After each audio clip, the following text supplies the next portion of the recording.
Olá, bem-vindos todos e todas para a sexta aula, na qual refletiremos sobre os Eleatas e a descoberta do ser. Então, mais uma vez, vamos localizar onde é que eles se encontram no mapa da Grécia Antiga. Então veja aí novamente a cidade de Eleia e logo acima Xenófanes, Parmênides e Zenão. Há também o filósofo Melisso, que de algum modo sistematizou as reflexões de Parmênides e Xenófanes, mas nós não vamos, de Zenão e Parmênides, mas nós não vamos estudá-lo nesse momento. O que é importante dizer aqui, né, é que os filósofos da escola eleática vão dar uma guinada no pensamento anterior sobre a physis.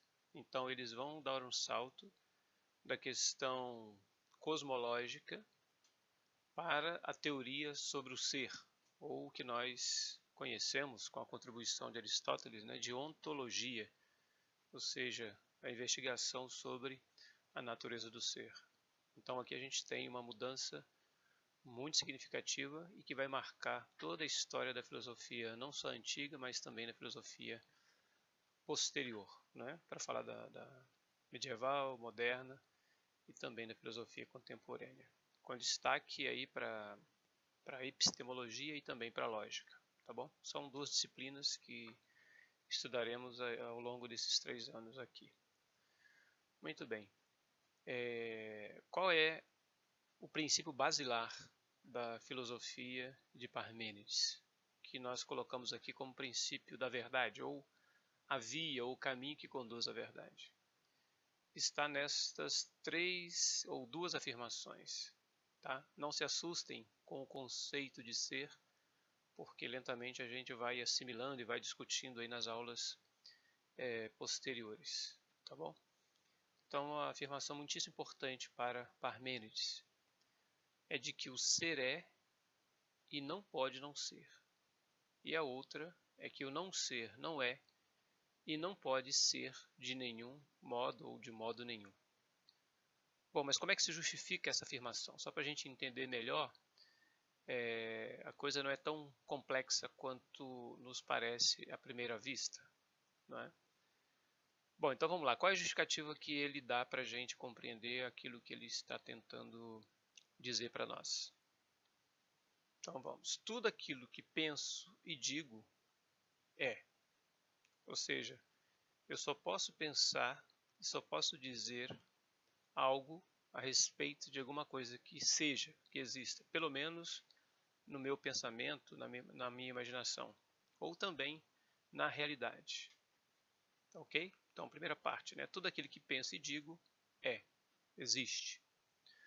Segunda parte da frase, eu não posso pensar a não ser pensando aquilo que é. E também não posso dizer a não ser dizendo aquilo que é. Porque se eu permaneço calado, em silêncio, ninguém terá acesso ao que eu estou pensando e muito menos aquilo que eu estiver dizendo interiormente. Então, somente quando eu expresso o meu pensamento através da palavra é que eu possibilito às pessoas terem acesso àquilo que de fato eu estou pensando e que existe. O que ele está dizendo, o que Parmênides está dizendo é o seguinte: não se pode pensar o nada, e muito menos não se pode dizer o nada.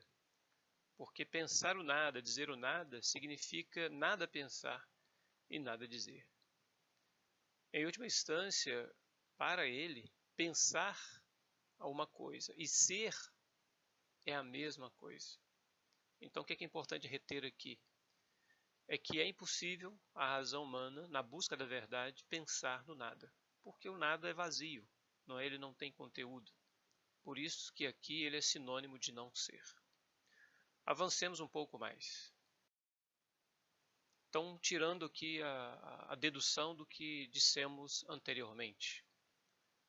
Se o ser é, ele não pode ter sido gerado, nem pode ser corruptível, pois caso contrário, teria que vir do não ser, o que seria um absurdo, já que o não ser não existe.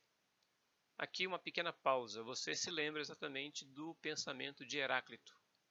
Heráclito dizia que tudo escorre, que tudo se move, que tudo é mantido e movido pela guerra dos contrários, né? A guerra é a mãe e rainha de todas as coisas. Você se lembra disso? Pois bem, o que Parmênides está dizendo é que Heráclito está equivocado. Pois isso que Heráclito visualiza como movimento é uma mera ilusão dos sentidos. Ou seja, na verdade, não há movimento. Então, retomando aqui, né? Se eu digo que o ser é e ao mesmo tempo eu digo que ele foi gerado, eu entro em contradição. Porque se ele foi gerado de algo anterior a ele. E aí pressupõe a existência de movimento entre o não ser e o ser. Então eu estaria entrando em contradição com a afirmação de Parmênides. Se o ser é, pronto, ele é, está feito, não evolui, não morre, não é corruptível, portanto. Tá bom? Bom, do mesmo modo, o ser não pode se corromper, ou seja, ele não pode morrer, usando uma linguagem mais coloquial. Isto por quê? Porque o ser é eterno, ele não tem início e nem fim. Porque se tivesse início e tivesse fim, não é? Ele cairia no não ser, o que seria uma contradição.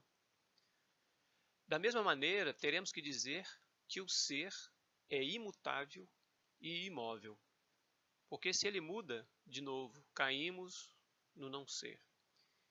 Então eu preciso afirmar que ele é imutável. E ao mesmo tempo preciso afirmar que ele é imóvel. Porque se ele se move, eu pressuponho que ele passa do ponto A para o ponto B. Então, quando eu digo isso, eu estou pressupondo que existe aqui o não ser, que é a passagem do ponto A para o ponto B. Ok? Bom, se fosse o contrário, né, a gente cairia no não ser, como eu já repeti. Ao mesmo tempo, teremos que afirmar com Parmênides que o ser é uno. Pense numa esfera, né? Pense aí nos pitagóricos, né? Eles pensavam a esfera como sendo sinal de perfeição. Então o ser é uno, ou seja, não pode ser dois, não pode ser dividido. Ao mesmo tempo que ele é uno, ele é igual a si, ontem, hoje e amanhã, e será igual sempre. Ok? Bom, com tudo isso, Parmênides conclui que o caminho da verdade é o caminho da razão. E qual é o caminho do erro? É o caminho dos sentidos. Porque pelos sentidos a gente acaba testando a existência do não ser, né? Já que a gente percebe que as coisas nascem, crescem e morrem, o que contradiria a afirmação de que o ser é e o não ser não é. Qual é a grande contribuição de Parmênides, né? São várias, a gente vai desdobrar isso quando estudarmos um pouquinho, né, teoria do conhecimento e também um pouquinho de lógica. É que Parmênides consegue pensar o ser, ou seja, ele trouxe uma grande contribuição para o campo da lógica, por exemplo, a pensar o princípio da não contradição, ou seja, uma coisa não pode ser ela e não ela ao mesmo tempo, né? Seria uma loucura. Mas ele tem um grande problema, ele não consegue explicar suficientemente a existência dos fenômenos, né? Ou seja, a experiência aponta para o fenômeno de que de fato as coisas nascem, crescem e morrem.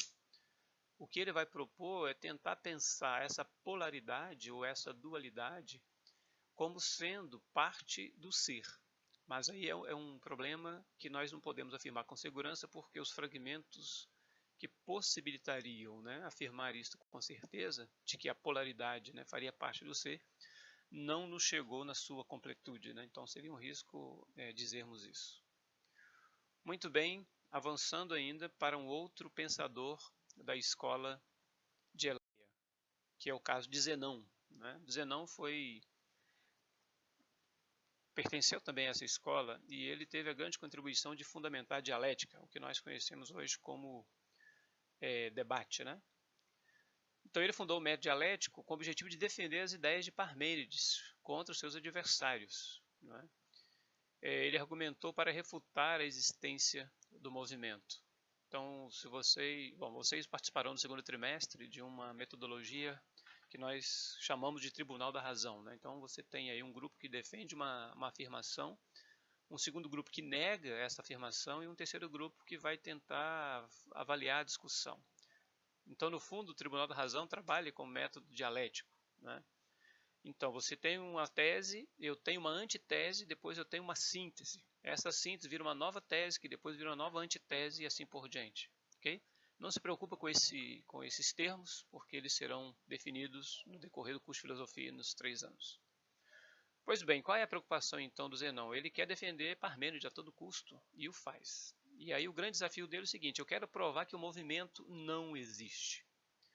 Aí veja, segundo ele, é impossível que um corpo, pense em qualquer corpo, mova do ponto A para o ponto B. Pois, afirma ele, antes de alcançar a meta, ou seja, saindo do ponto A para chegar ao ponto B, há que percorrer a metade desse caminho. Mas antes de percorrer a metade desse caminho, é preciso percorrer a metade da metade. E assim por diante, né? Antes de percorrer a metade da metade, preciso percorrer a metade da metade da metade, sem jamais chegar ao ponto zero. Logo, o movimento é uma mera ilusão dos sentidos. O segundo argumento dele é o famoso argumento de Aquiles. Aquiles é um velocista, né? Um famoso velocista aí da Grécia Antiga, né? Que tinha era lembrado como sendo o pé veloz. E colocaram Aquiles no ponto A e colocaram a tartaruga aí alguns metros à frente, né? E o Zenão diz que jamais Aquiles poderá ultrapassar e alcançar a tartaruga, pelo mesmo motivo anterior, ok?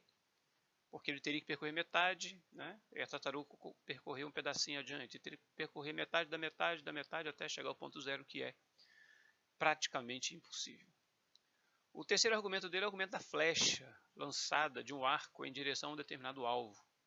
Né? E ele diz que esta flecha lançada em direção a um determinado alvo não está se movimentando. Por quê? Porque ela está em repouso. E como é que ele argumenta? Muito simples, né? Ele diz, olha, em cada um dos instantes em que o tempo de voo da flecha, né, é divisível, a flecha ocupa espaço idêntico. Mas aquilo que ocupa o espaço idêntico está em repouso em cada um daqueles instantes. Ora, se está em repouso em cada um dos instantes, né, deve também estar em repouso na totalidade. Então você veja, né, a luta de Zenão aí para defender o seu mestre, né, Parmênides, né, ou seja, para dizer que o movimento é ilusório.